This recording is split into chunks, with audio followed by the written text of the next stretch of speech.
कर्ण किसी से डरता था? यस और नो बोलो फटाफट से। क्या बोलोगे? भैया कर्ण किसी से नहीं डरता था।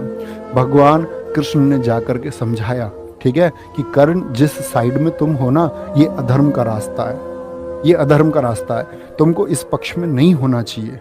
लेकिन कहते हैं कि यहाँ कर्ण से स्टूडेंट को ये सीखना चाहिए कि कितना जो तुमने चुनाव किया है, जो कुछ है, जो कुछ तुमको चुकाना है, जो कर्ज तुम्हारे ऊपर है, उन कर्ज के लिए तुम उन कर्ज को चुकाने के लिए, चाहे वो माँ का हो, बाप का हो, दोस्त का हो, या किसी भी रिश्ते का वो कर्ज हो जो तुमको चुकाना है, वहाँ पर स्टूडेंट लाइफ में आपको कर्ण से सीखना चाहिए। ठीक है, क्या बोलोगे? कर्ण को भैया डर नहीं है। जब भगवान श्री कृष्ण ने सब कुछ समझा दिया कि तुम इन्हीं के भाई हो, तब भी कर्ण मतलब मानने को तैयार नहीं।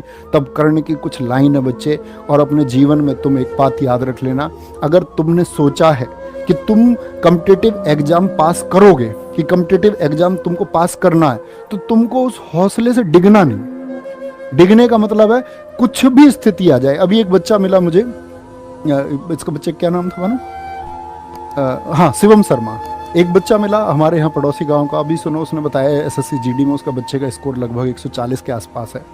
तो उस बच्चे का ये कहना है कि जी जिस दिन मेरा जीडी का पेपर है, उस जीडी पेपर से 2 दिन पहले माताजी का देहांत हो गया। आप समझ सकते हो ये स्थिति। बोला जी पिछला जीडी भी देना था, तो पिछले जीडी में भी मम्मी हॉस्पिटल में थी, तो मम्मी ने इस बार ये मुझसे बोला था कि तुमको तुम्हारी नौकरी पहले भी लग जाती और इस बार तुमको नौकरी लगना है। कह रहा कि भैया मम्मी एक्सपायर हुई है, 2 दिन पहले मैं पेपर देने गया हूँ। और कह रहा कि ये स्थिति है, मम्मी हमारी एक्सपायर हो गई।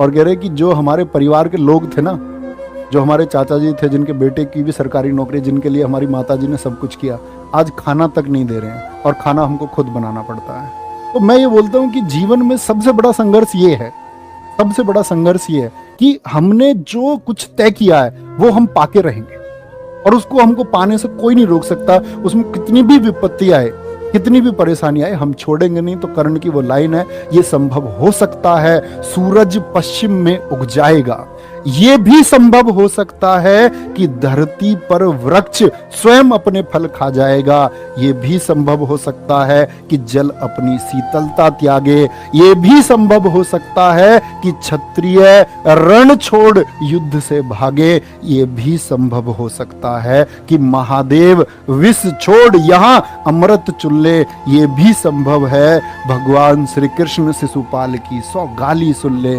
ये भी संभव है। तो क्या कहते हैं फिर? कहते हैं मैं परशुराम का शिष्य कर्ण, मैं परशुराम का शिष्य कर्ण, गंगा भी मुझे बहा नहीं सकती, तीनों लोक और 10 दिशाएं मुझको हिला नहीं सकती। तो ये वो कॉन्फिडेंस तो अंदर रहेगा ना कि भाई मैंने ये तय कर लिया है और ये मैं करके रहूंगा, दुनिया की कोई। यदि आप एसएससी जीडी की तैयारी करना चाहते हैं तो आपके लिए एक स्टडी गाइड बुक है जो चक्षु प्रकाशन द्वारा प्रकाशित की गई है। इस बुक से आप अपनी तैयारी को बहुत अच्छा बना सकते हैं। इस बुक में आपको एक साथ ही हिंदी, जीएस, मैथ, रीजनिंग मिल जाते हैं, जिनसे आप अपनी तैयारी को बहुत अच्छा बना सकते हैं। अगर आप इनके मॉक टेस्ट लेना चाहते हैं तो आपको इनके प्रीवियस क्वेश्चन पेपर और इनके द्वारा बनाए हुए खुद के 15 मॉक टेस्ट उस बुक में मिल जाते हैं। तो आप इस बुक को ऑनलाइन या ऑफलाइन दोनों प्रकार से ले सकते हैं। यदि आप इस बुक को ऑनलाइन लेना चाहते हैं तो आपको इस बुक का लिंक डिस्क्रिप्शन बॉक्स में मिल जाएगा, वहां से आप इस बुक को ले सकते हैं। यदि आप इस बुक को ऑफलाइन लेना चाहते हैं तो ये बुक आपके नजदीकी मार्केट में उपलब्ध है, आप वहां से इस बुक को परचेज कर सकते हैं। कोई ताकत नहीं रोक सकती, कुछ भी होगा। बीच में क्या हुआ पता नहीं, कितनी बार सिलेक्शन नहीं हुआ पता नहीं, कितनी बार मेरिट से 2 नंबर कम रह गए, 5 रह गए, किनारे से रह गए, मेडिकल नहीं हुआ इस बार, फिजिकल नहीं हुआ, नहीं पता। मुझको सिर्फ एक चीज पता है, मेरा टारगेट कि मेरी नौकरी लगेगी, और जब तक मैं उस टारगेट तक नहीं पहुंच जाऊंगा तब तक नहीं रुकता भाई। मैं किसी से भी नहीं रुक सकता और दुनिया की कोई ताकत नहीं रोक सकती। ये वो चीज तुम्हारे अंदर जब आ जाएगी ना तो बच्चे कोई नहीं रोक पाएगा।